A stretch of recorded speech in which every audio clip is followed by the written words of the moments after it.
Today I want to delve into the nuanced discussion surrounding the proposition that all democracies should have mandatory voting. While there are compelling arguments in favor of this idea, it is equally important to consider the counterpoints that raise valid concerns about the implementation of such a system.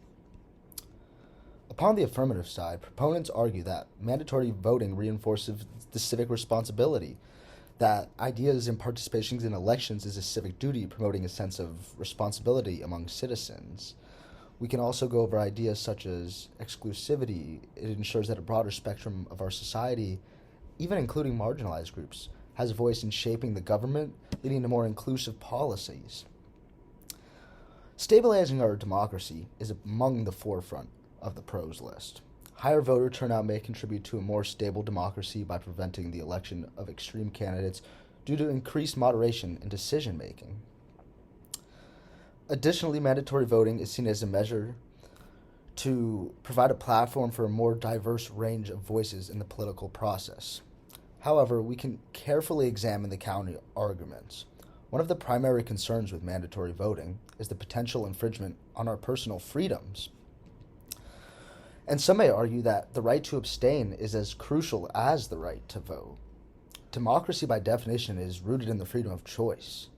Forcing individuals to vote may be perceived as a violation of this fundamental right. It raises the question of whether democracy should compel participation or respect the right to abstain. Another critical point against mandatory voting is the risk of uninformed decisions. While the affirmative side argues for increased civic engagement, there's legitimate concern that some individuals may cast votes without a sufficient understanding of the political landscape. This brings into question the quality of the democratic process, emphasizing that genuine political support should be based on informed decision making. Moreover, non-participation can serve as a legitimate form of expression in democracy. Some citizens may choose not to vote as a means of protest or to express dissatisfaction with the political system or available candidates. It is crucial to recognize this absenteeism as a valid avenue for citizens to voice their discontent and hold the government accountable.